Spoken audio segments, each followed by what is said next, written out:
Here, the green flag is waving, 25 laps of... He got that one absolutely nailed, he's flying up the hill. Rossi also with a decent start, and Vinales. It's going to be a Yamaha. KTM Tech 3 bikes, the device working perfectly yet again. It's Miguel Vinales trying to stretch away from the pack. Oh, Binder was involved as well. So it's Quattro fourth place to a great start from Miller. Then it's Nakagami, Bagnaia and Morbidelli. Pol Espargaro well wide at 2. We've not had a Yamaha 1-2-3 in MotoGP since Phillip Island in 2014. It's early doors. Alright, there are the two Pramac Ducati riders. Miller, Bagnaia, who's now gone through on Taka Nakagami. What happened at So that's compromised their race. Last weekend there was an early drama for Binder when he looked so good he ran wide. Maverick Vinales is looking good here. He's lining up a move surely into the final turn. Here he comes. He can't drop behind the Ducati of Jack Miller. That would have been a nightmare. He hasn't, luckily. Vinales does have Italian, the doctor up in the second. You've got the apprentice and the master in first and second here then. Likewise, 9 places made on that opening lap from Alex Marquez from the very back of the grid. Yeah, saw Pol Espargaro. This corner then, Miguel Oliveira did not get a good start. Look, he's been swallowed up on that run into the first corner. Rapid impact, wasn't it? Oliveira landing right. Oh dear. And he got hit by him as well, just for good measure. Oh, well, Binder under investigation. We send our best to Miguel, who's took a devices. It was a clean start for everybody, no jump start. Taka Nakagami, Bagnaia at the moment swarming all over his Pramac Ducati teammate Jack Miller's rear tyre. In fact, at the moment it looks like Bagnaia's got the corner and he's gone wide. Yeah, he's done he's down and he's up again. What a save by Pecco Bagnaia! What a save! He was getting frustrated and impatient there because he could see the Yamahas getting away. He looked quicker than Miller and he tried to start. Now Quartararo is bolting here. Rossi hasn't got the pace of the Frenchman, and at the moment Vinales can't find a way. Cannot get stuck behind Rossi for too long, otherwise Quartararo's going to check out. Quick check on Dovi. He's in lap of the race, a 38.280 from Quartararo. On board with Vinales. Quartararo mullered the two Yamahas behind. Poncharal said, did they? Unfortunately, they weren't jangling for that long because Oliveira taken out at the first corner. Cruel for him. Having Jack Miller's closing in on the pair of them. They do not want that Ducati in front of them here in Jerez. The Pramac. Yeah, we're onto the home straight here. Oh, and Rossi in a bit wide from Rossi. There's been a 1.5 second deficit on Quartararo. He's gone. Quartararo, a 38.119. Last lap, Quartararo was faster than Rossi. Yeah, and you can see how impatient Vinales is now to try and get through. So far this year to Maverick Vinales in Jerez. He ran wide last weekend to surrender the lead to Quartararo. Costly mistake for Maverick Vinales. Is he going to find a way up the inside of Rossi into turn 6? No, he's not close enough. Yeah, notoriously always been a demon on the brakes, hasn't he, Valentino? Further back then, it's Miller bang. Sting for Maverick Vinales as he sees Fabio Quartararo stretching away. Again, Quartararo in sector 3. He's 3/10 quicker in sector 3 than Rossi and Vinales. Vinales has got to get through. Yeah. Here he comes, up the inside. Can he get it stopped this time? He cannot outbrake Valentino Rossi. He can't find... Full tank still quite as well. Now here's Dovizioso picking his way through. Was that Vinales having another pop at Rossi and it went slightly wrong because he's just lost a bit? Because he's so superior in terms of his rhythm. Again, in that last lap, 6/10 quicker than in a complete class of his own. Got to give a shout out to Alex Rins at the moment. He's 1 place ahead of Cal Crutchlow and leathers on today, testament to their willpower and determination. Cal Crutchlow was saying that he was from his left scaphoid. Wow. At the moment their leading rider is Pol Espargaro. He's still in 12th. He can't get through on his brother Aleix right now. Do you know, bolt and then manage your pace?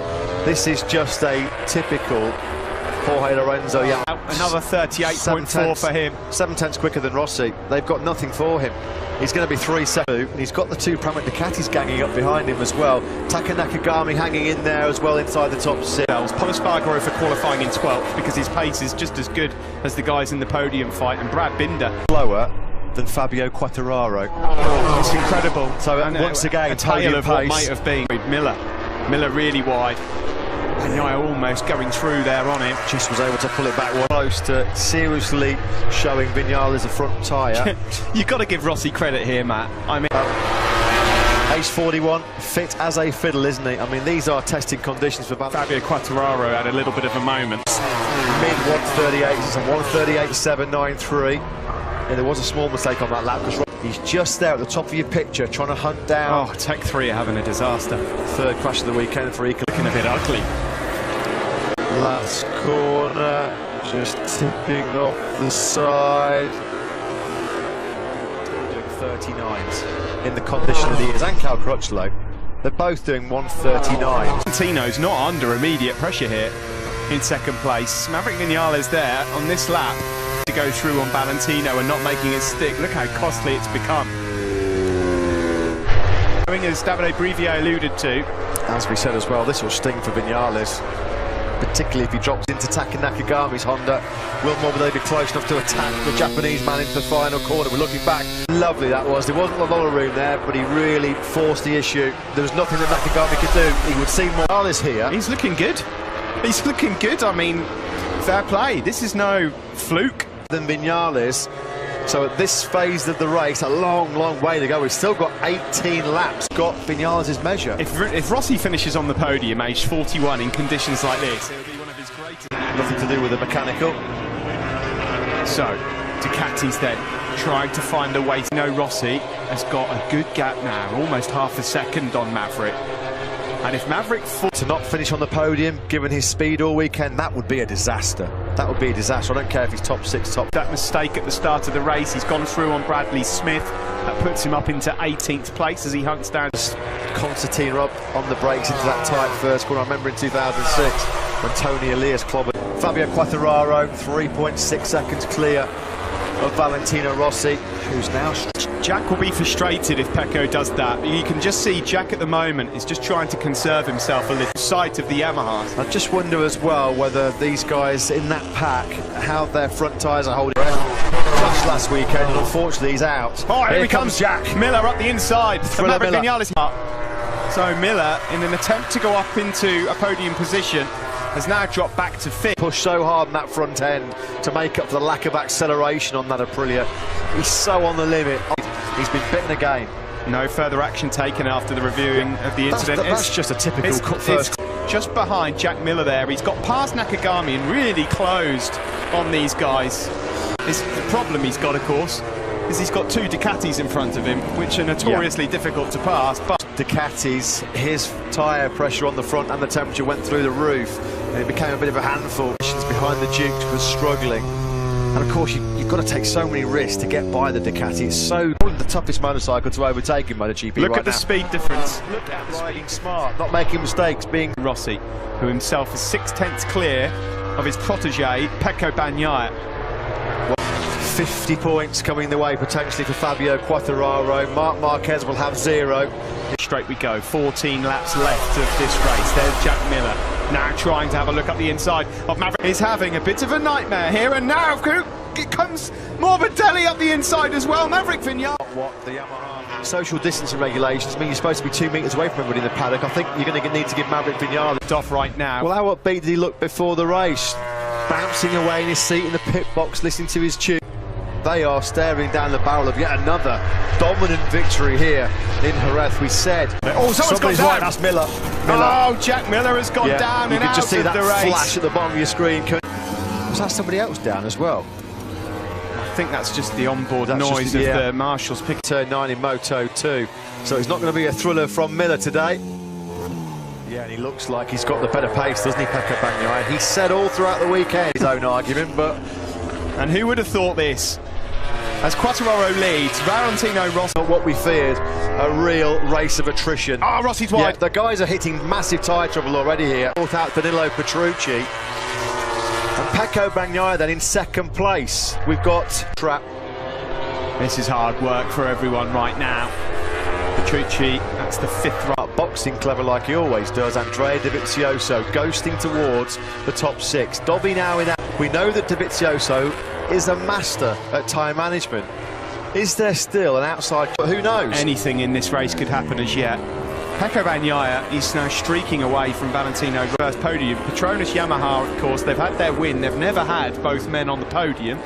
Maverick Vinales. It's looking like Valentino Rossi is having problems stressing that rear tyre like he always does. Pretty quickly to Franco Morbidelli. Look how quickly Bagnaia has dropped him.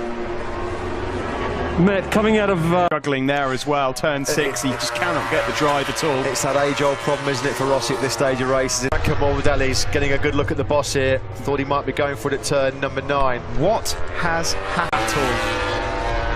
See, Andrea Dovizioso is really paying the price for a woeful qualifying and struggling to as Fabio Quartararo, your race leader.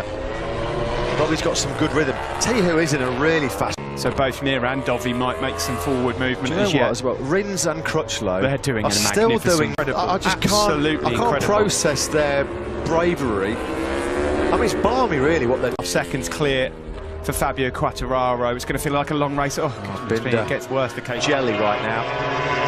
You finish this race, you're in the points. Stay for Brad Binder. That's a nasty. Riders are going. This is going to feel like the longest 12 laps of these guys. It feels like we've been out here for 12 hours already. Valentino Rossi's responded a bit. He's just set his personal best lap of the race on lap 14, on probably at best 60% fit, and he's doing personal best laps of a 39.4 on lap. I mean, obviously he was conserving energy this morning, but he was 5 seconds off the pace. I thought he's going to quit, he's going to withdraw the shit. There's still a long way to go here though, Matt. This is still a long way to go. There's Polispark, the only KTM rider left. And boys, go so early on and made that mistake and lost out on a lot of places, did Pop. Yeah, and I think 15 riders in this race left, 11 laps to go, make that 10 across the line. Quite a lonely test of his focus and concentration. Last week he said the last 10 laps were the longest of his life. Well, I wonder how these 10 laps. Again by this young man, Alex Marquez. Yeah, I agree with that. On the Repsol Honda, yes, there's been a few crashes, a few falls. The young Marquez. Franco Morbidelli, the fastest rider. Rossi, you can see in that shot, this is the battle for third place. Pecco Bagnaia further up the road in second. That's why we saw him drop down to 7th. So let's just see, they've been working a lot on front tyre durability. A plan that's worked well for the Pramac Ducati man. Well, we see that shot on slightly less exotic and high-tech Morbidelli. Simon, we just saw a real bruising, nasty crash for Brad Binder. We get to see it again. It's pretty horrible for Brad. But sorry, Simon, we have to come back to you. Franco Morbidelli. Last weekend, Valentino Rossi out of the Spanish Grand Prix with a technical problem. What's he doing? Get off the circuit, Franco. Back. Major concern for the Iwata factory. Rossi out with a technical last weekend. Rossi out with a technical stage with overheating that rear tyre, running out of rear grip here, Rossi. And now Viñales is trying to strike in 2 races in a row. Remember Rossi had that big explosion when he was doing so well in Mugello. Yamaha right now are going through engines like confetti at a wedding, and that will be a concern with the engine allocate out some performance on their engines to make them more reliable, or is it something that can be rectified like they have done over this last week in these brutal conditions in Jerez. This will be heartbreak for 7 laps to go now as Fabio Quartararo crosses the line.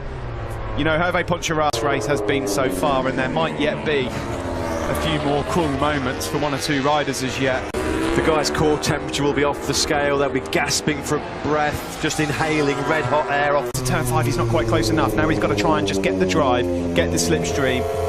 The biggest problem he's had. Here he comes now. Is he going to have another go into turn 6? Rossi knows he's there. He's defended. Is he got a bit hot into turn 6 there now? It's that podium. Such a long time since he's been on that top 3. If he stays on board, what a job the Italian's done as well. They cannot believe it. Pecco Bagnaia, there's smoke billowing. He stayed on into the last corner. Maverick Viñales has gone through, but he's gone wide again. Valentino Rossi comes through. There's how he can continue like this, and I'm worried for him as well because he clearly does not know what is going on. Perhaps seen as a problem. Is there a team communication to him? Has he looked down at the dash? I mean, he looks like a red arrow at the moment, doesn't he? Guys, this is terrifying. This is a high side. He knows. Oh, this is cruel in the extreme. This is what happened to Fabio Quartararo, wasn't it? He was running 2nd in Jerez last year. We're having mechanicals, we're having high sides, front end washouts, we've had everything. Well, this is in 2nd, Maverick Viñales in 3rd, and Monster Energy Yamaha might be salvaging something remarkable. Nakagami's now. He can ride slowly with it. He's going to go insane what we're watching. I mean, what a week it's been in Jerez. The stories. I mean, it's put Maverick in his place. Well, this is going to hurt. Look at that. In a race like this, Fabio's just in a world of seconds clear of Rossi and Viñales. He is right now. Look at that. 38.9s for frightening speed, frightening consistency. Marc Marquez, when he does get back to full fitness, Quartararo is on his way to a maximum 50 2014 time. Philippe League. It's all about the battle for second place between Rossi and Vinales, the two factory Yamaha podium battle. Pecco Bagnaia certainly was. He was in a safe second, just like Quartararo was 1 year ago when... Of Maverick Vinales, the LCR team, just begging Nakagami on. Think he's just going to run out of time and slower than the Yamahas ahead of him. I think Mir's his bigger problem at the moment. Pecco Bagnaia. Christian Gabarini there just says, sorry mate, really, really sorry. This is silencing some of the doubters from last weekend. Oh, that's a lovely attempt. And he's really going to try and pounce on Rossi on the braking zone into the Pedrosa corner. Can he do it this time? Nakagami 4th, Mir 5th, Dovi 6th, Polo Spargaro 7th as Rossi's wide on X10th. Goodness What me, a the job. story through here. We're going live with After the Flag shortly after this, and he's gone wide and he's lost second place. Maverick finally finds a way through as the front end gives way for Valentino. Left. Or will he just think, you know what, you can have that second place, Vinales. I'm going to be back on the podium. I'm not going to take an Grand Prix. Here's the battle raging for second. Quartararo is about 7-8 seconds clear. And straight away, he's been able to gap Valentino Rossi. And Rossi can't relax here because Nakagami in Sector 3 and Sector 4 was brilliant. He took 3/10 out of Rossi. Will hold off Vinales for as long as he did, because as soon as Vinales has passed him, he's gone. Now it's all telling his first Motogp podium here. He's getting it loose, really attacking on the front end of that. And no one has been a match for him today. 25 grueling laps in the most... Holding up Honda on it brilliantly here. He's doing a Marquez all in. He's taken another 3/10 out of Rossi already. On control for the whole of this Andalusian Grand Prix. Fabio Quartararo cruising to his second for him. The force is with Fabio. Bragging rights at Yamaha belong to him. He's back on the podium for the first time since Austin. A good effort from Nakagami. That's his best drive result, and disappointing day for KTM in 7th. Outstanding job at the end there for Alex Marquez. The man who's about to go across the line. Alex Rins takes 10th place. Battered Valentino Rossi. Look at him, 41 years old. And he's back on the podium. Wilco, give me your thoughts.